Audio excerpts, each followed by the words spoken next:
Welcome back, everyone, to another episode of Riftwalkers. Before we jump into our brand new arc here, we're going to roll some obligation and destiny. I got a whopping 41, which means no one's obligation is active. No one will suffer any strain penalties. Woohoo! Yay. And then I rolled a sweet 2 dark side points for the GM pool. I likewise rolled 2 dark side points for the GM pool. I rolled 1 light side point for the player pool. I rolled 1 point for the player pool. I have 2 points for the player pool. And would you believe it, 1 point for the player pool. I rolled 1 for the GM pool, and I got 2 more for the player pool. Pretty even spread around here. We'll see how things go as the intrepid wolves of Ironwood set off on their newest task. Where we last left off, Coco Silkweather had been executed. And here, now, after a restless night perhaps for some, morning has dawned. The party is due to set out for Sarja Flint at first light. Coming to their faculties, rushed into readiness, the lot of you are assembled in the main courtyard by Iris, your handler. There, before you all, are the requisitions that you ordered.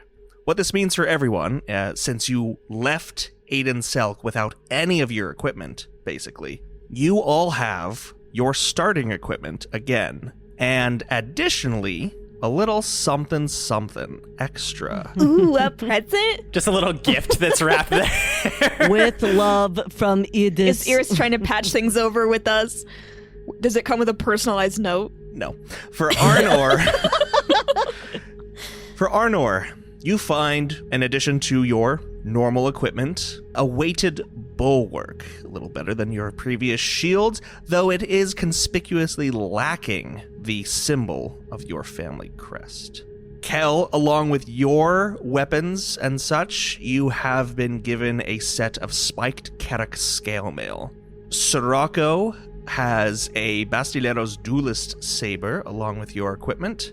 Right on. Fatima, along with your usual things, is a bundle of signed writs ready for the using.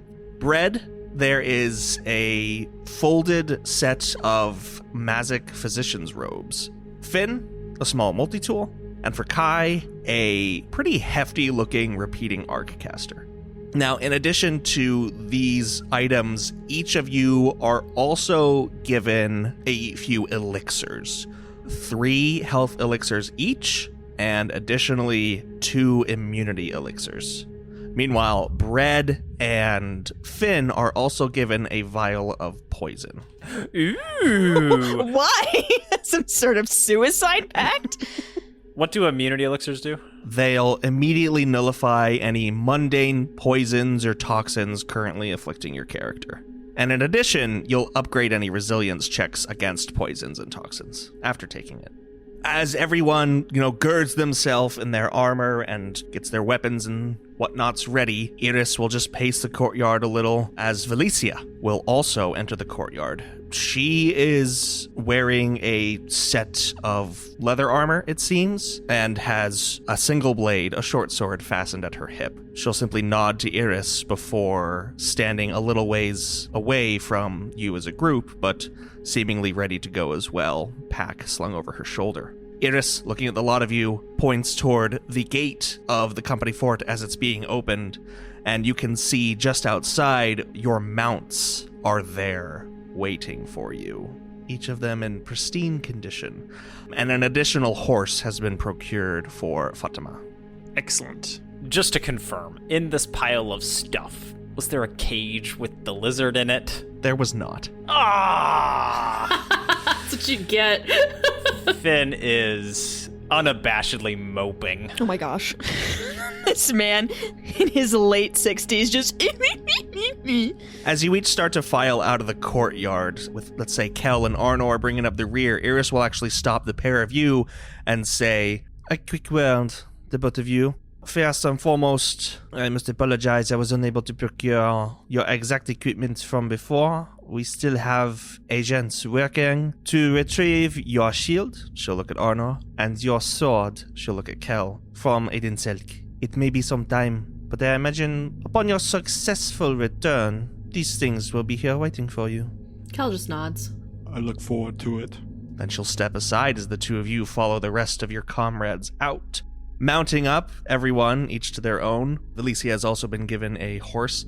Iris will step outside the gates, a couple guards following her, and say, "You will meet up with Dom Sandelver, one of our foremost engineers, at the rendezvous points I've marked on your maps respectively. Moving forward, I believe it would be fitting to give one of you operational command for the course of this mission. Under that pretense, I will be electing Brett to that position."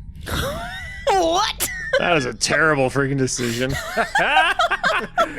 As soon as Sarako hears that, he'd been kind of keeping to himself, not really paying too much attention. But as soon as he hears that, his eyes kind of go wide and they shoot up and they like look with this like supremely puzzled expression on his face. And then like a moment later, the expression is gone. He goes back to what he was doing.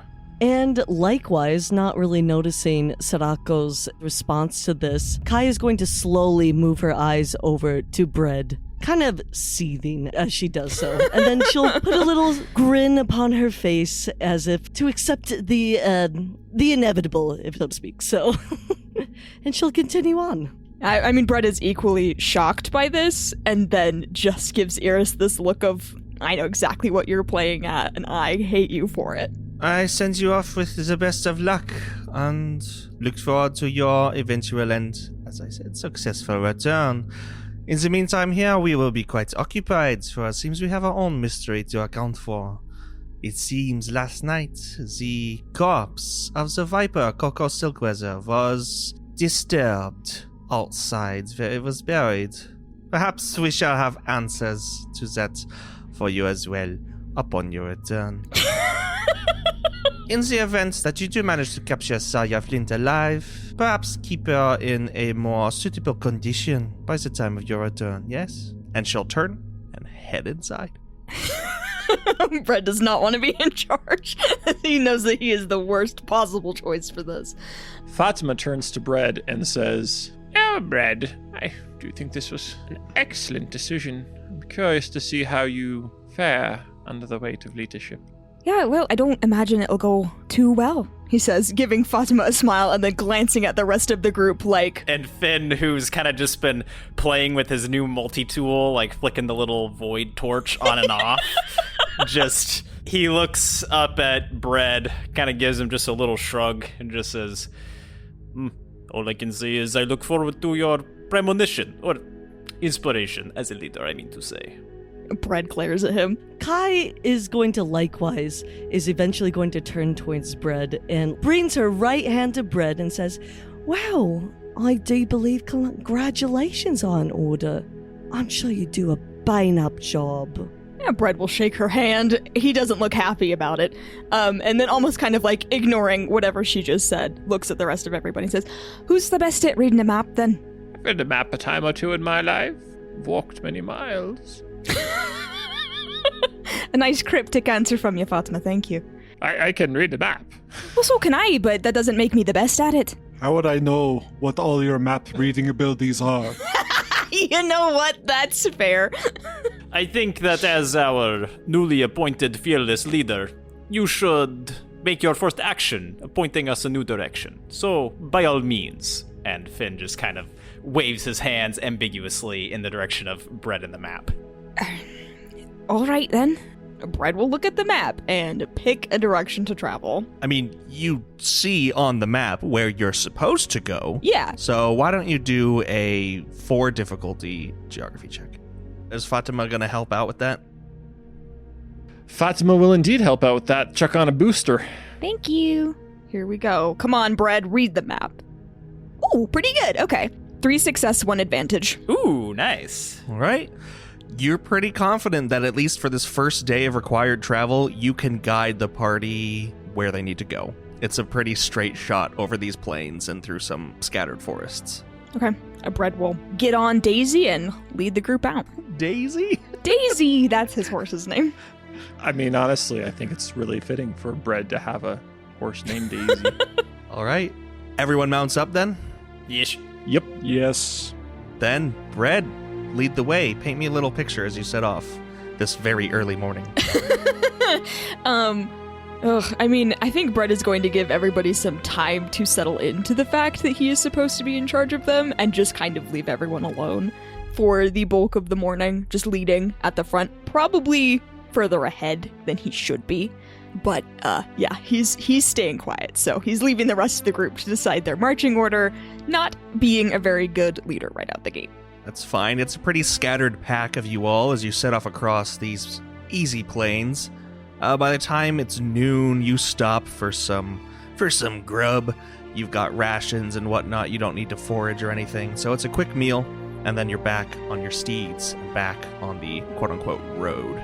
With that previous check and your successes, I'll let you maintain a pretty steady course as you head through some lightly forested areas, past where these bandits that you'd once encountered had been supposedly reported around here. But their encampment, or whatever remnants of their operation, seem to be long gone by this point.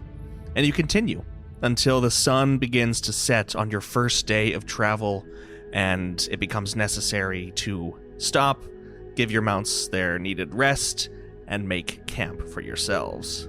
Okay, what's the process of making camp? I don't know that we've done this that often. You all have saddlebags full of equipment and tents and whatnot that you need to survive out here. Okay.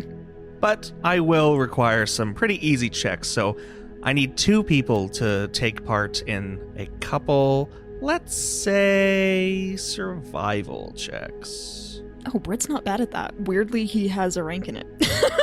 Oh, really? Oh, Yeah. Kai has a rank in that as well. Let's have Brett elect Kai and himself to do it.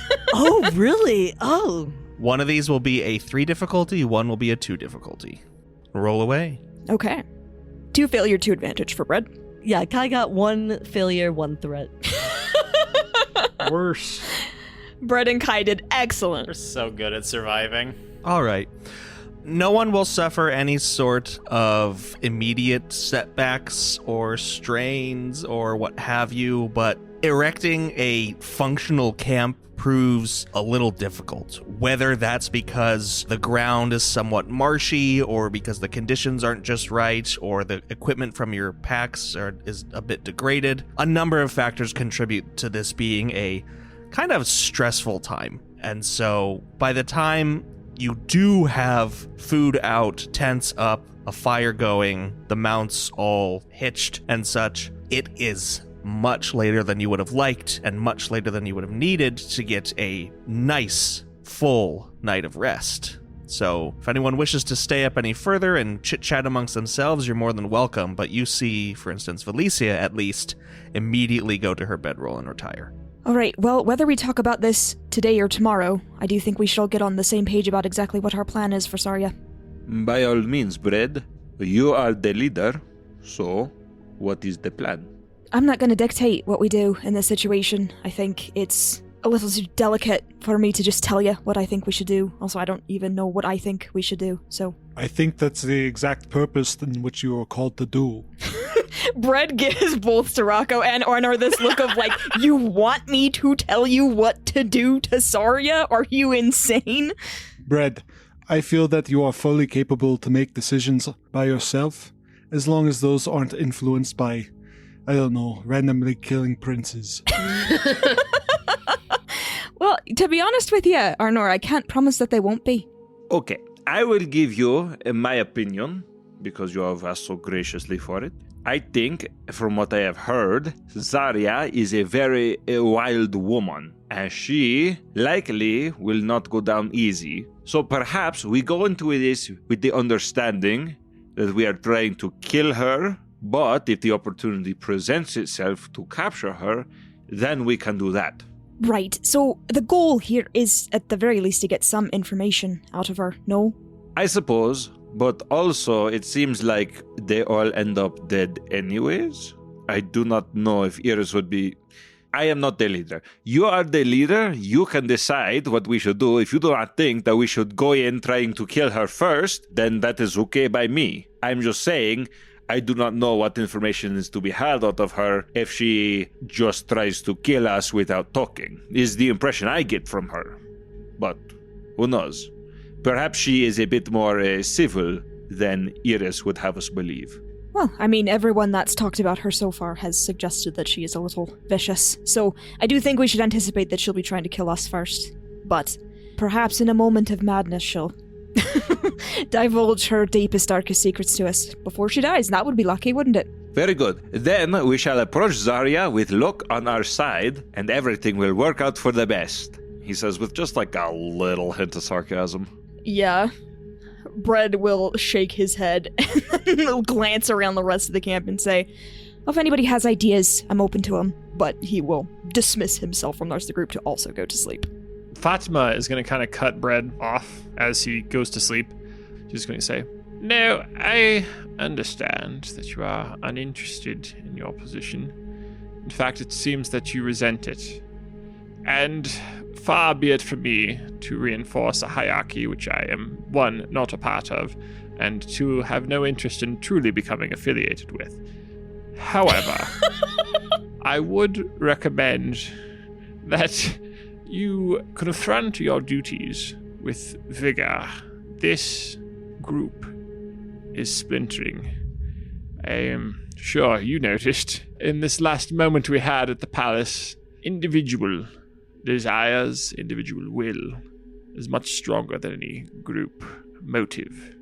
If we are to succeed here with someone as possibly violent, but definitely harsh, we will need to fight united. And that includes all of us. It includes Sorako and Finn. There are reasons that we all have our doubts, and I understand your malady is one of a more spiritual variety, but I'm not sure that if we confront this next challenge, as we did the last, that we will find a similar sort of success. Bread will nod very thoughtfully to this. The only advice I can give you, Bread, is not to worry about it too much, about what to do with Sarja. We have to find her in the first place. Either find her location or draw her out. Until we do that, we don't really have to decide what we should do with her. I know. Instead of relying on luck, Bread, you can make the poison that I say we should use on Coco. Instead, we use this time on Zarya. Now you have little more time to make the poison. But now you have tried to make it before. You try make it one more time. And it could work. Perhaps take her out of commission before she goes berserk. I and Bread have just had a terrible idea thanks to Sorako, and I'm kind of into it. Do it. Bread will, thinking through that, actually start to nod with a little bit of, enthusiasm and look to Fatima first and say, I appreciate your wisdom, Fatima. Your advice is genuine, and I'll do my best to lead. I don't disagree that we need to act as a united front, but I don't think anyone here is under any sort of illusion that my leadership position is nothing more than a leash. So, we'll do what we can. If it helps, I have nothing but the utmost confidence in your ability, Bread. And she will dismiss herself to go have a lie down. It's far too late for a woman of her age. After the discussion about poison happened, Arnor had a look of confusion and kind of was like, whatever, and actually went to sleep himself. I don't dislike your idea, Sorako. I've see what I can come up with. Excellent. I am glad you have taken my words to heart. And now, I am afraid the day's travels have made me weary. I go to bed. Good night, everyone, he says to the few remaining people there. Yeah. Who is there still? Finn's still there. Bread was trying to leave, but everyone stopped him, so... Bread's been trying to leave for the last 10 minutes. Please let me not be in charge. As Sorako takes his leave, Finn, who just this entire time has been, just sitting on the ground tinkering with his new little multi-tool, particularly this torch thing, as he sees the rest of them going to bed, he stands up, kind of brushes his chaps off a little bit, and then... He's got chaps? Oh, he's got, leather working chaps, they're like the blacksmith gotcha. chaps. Not riding chaps. They double as that, don't you know? But he looks at Bread and just says, I agree with the words of Fatima. This does not need to be a leash, as you put it. As a matter of fact, I think that it could be, and he just like flicks the torch on, but he's kind of over calibrated a little bit, and it actually like shoots out and singes his eyebrows a little bit, and he quickly flicks it off. He's like, I'm gonna be totally honest. I do not think Finn still had eyebrows. Or eyelashes at this point. but he just kind of flicks it away, and then he says, it could be a fuse to something bigger.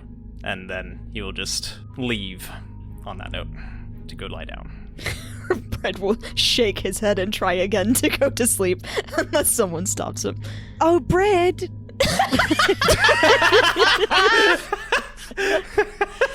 Kai is going to remark on this and how everybody's and will say, "Oh, man of the hour, apparently."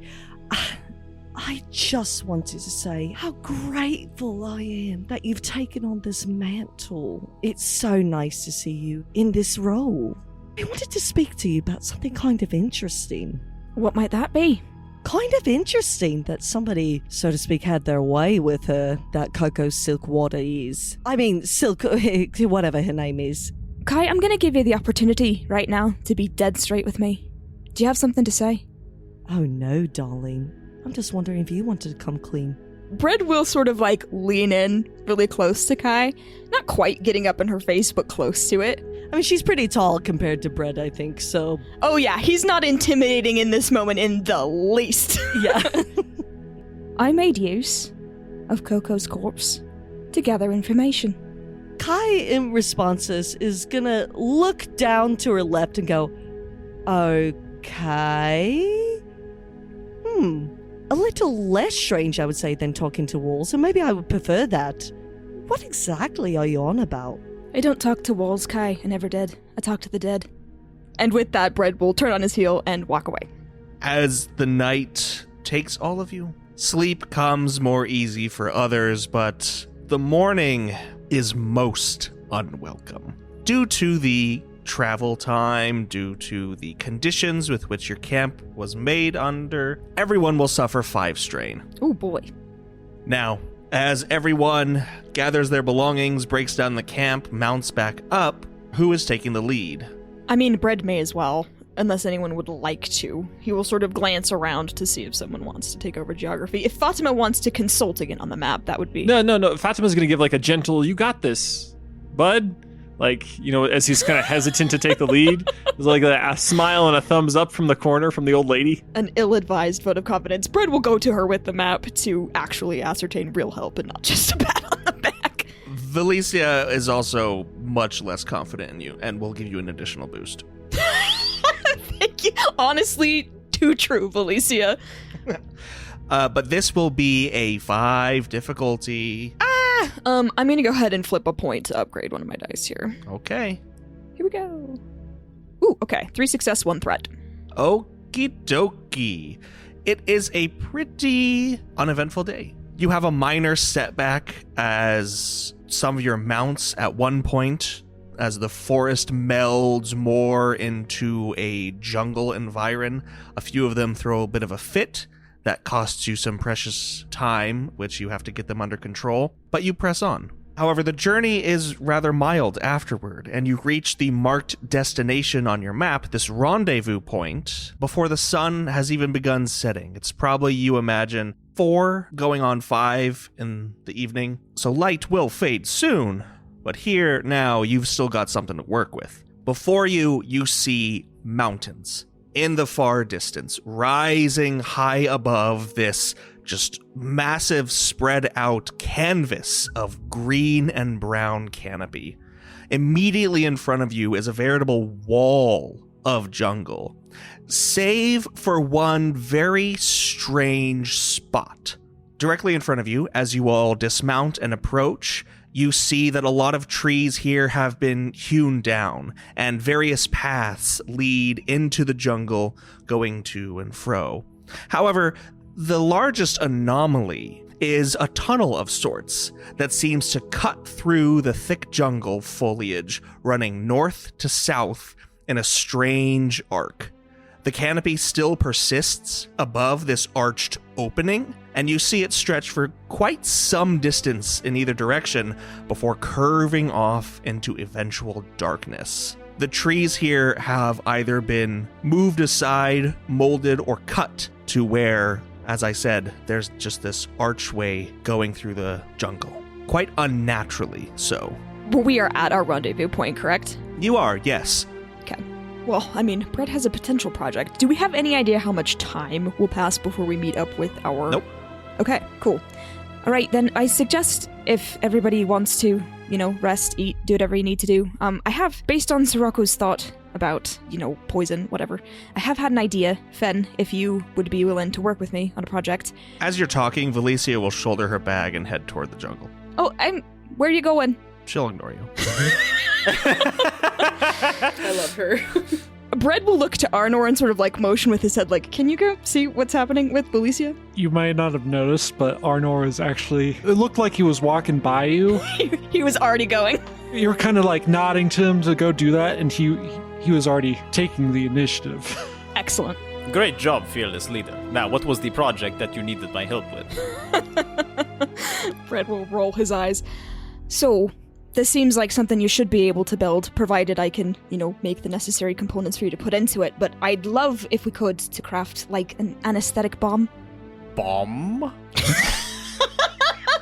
I said the magic word! Because Finn has never done anything like that. Sarako gives Finn the side eye and says, "Oh, he should be very good at that." Yes. The dispersal method, no problem. What goes into it and what exactly it disperses, you will need to take care of that, yes. Right. I mean, Brett will sit down and start looking through his kit and see what he can do to make a suitable anesthetic. You can spend some time alchemizing. Meanwhile, however, as Valicia is strolled away, Arnor in tow, she steps up to the border of the jungle where just beyond, maybe a few meters, is this unnatural tunnel. It's at least 3 times as tall as you are, Arnor, looking in, and it is incredibly wide. There's a lot of space. She just looks back and forth and even kneels down and feels along the ground and says, "This is very unnatural," as she'll just look at you with this piercing expression. You could say that again. What do you think could have caused it? One might think my people, but no, my people have places, refuges, deeper in the jungle, further, beyond the reach of the likes of you. But we would not desecrate something like this. No, this is a mark, a scar. A scar I believe now only the Ironwood Company could make. It does sound like something that they would do. Hearing that, she'll just give a snort and then walk a little further, crossing the threshold of this jungle wall into the path of this tunnel. Back over at little temporary campsite here. Bread, why don't we have you do for me some alchemy checks? Oh no, not medicine? It's medicine though. Too bad. Remember how I have a doctorate in anesthesia? I say that as a joke, but that is actually true. Can I have Finn help me since it will be going into his bomb? Yes, and you can also take an additional boost because of your freaking high medicine. However, this will be 3 difficulty and you'll take 1 setback. And you'll get a boost from Finn. Okay. I'm gonna go ahead and flip another story point just because I really want this to work, because I think it's genuinely our best shot. Are you kidding me? 3 failure, 6 advantage. Bruh. Thank you, dice. All right. However, with those advantage, you can reduce the difficulty of future checks to craft this item by 1 per 3. So you can roll again and it'll only be 1 difficulty. You'll still get the setback. However, I'm going to spend a point this time. And when Ryan spends that point, I'm going to take 2 less strain.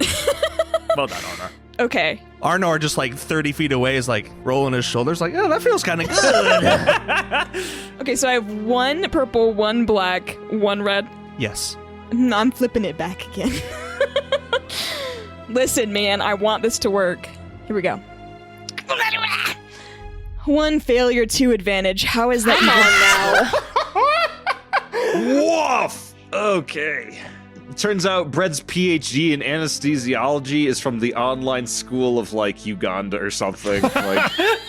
All right.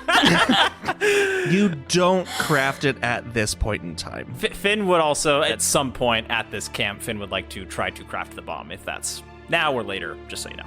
That'll be now. That will be mechanics. Okie dokie. Same difficulty as Bread's initial, so that'll be 3. However, you're going to get 2 setbacks because 1, this is an unideal workspace, and 2, there seems to be a faint rumbling all around, like a distant earthquake. Distracting. Okay. I'm going to flip over one of them destiny points as well, and I'm going to upgrade that. So 3 difficulty, 2 setback. Here we go. What? All right. 2 success. Yeah. Well, we got a bomb, but nothing to put in it. You successfully craft the dispersal method, though The bomb.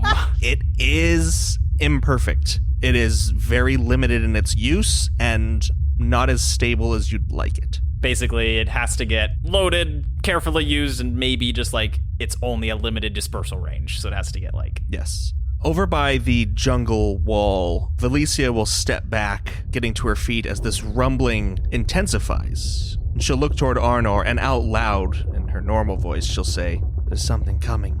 And very quickly. Let's get back.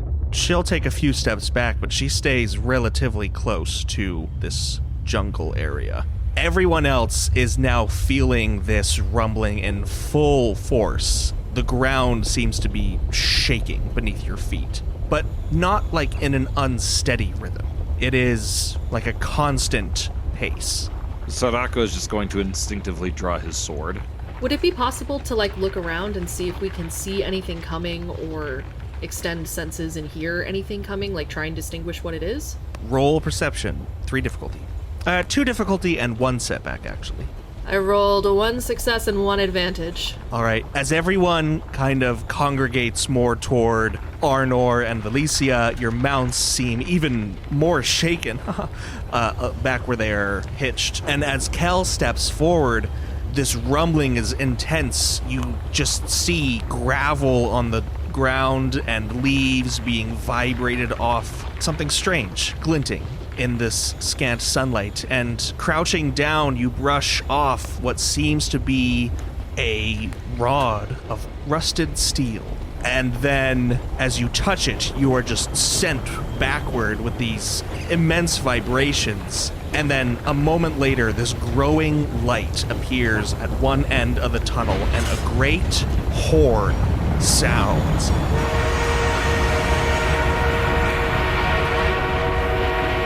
Bellowing through the jungle, sending birds and leaves scattering into the air, and blasting by all of you is a train. Imagine, if you will, a bona fide World War I armored locomotive. Dozens of cars long, fitted with these massive steel rams and reinforcements, plating, cannons atop and on the sides of it, jutting out above and beyond its confines. And then the air is pierced by this terrible screeching as sparks fly, and it slows and slows until it stops expertly in this little, clearing that it passes through. The last car comes to a stop just in the mouth of the northern tunnel. You hear this hissing and clanking and rumbling. And then the door, this giant iron-plated door, creaks open, and you see a stout, muscled man in overalls and these goggles looking at you with a crooked smile, and he just says, "Ironwood Company, are ya? Dom Sandover. Pleasure to make your acquaintance. Up on board." Yay! Train episode!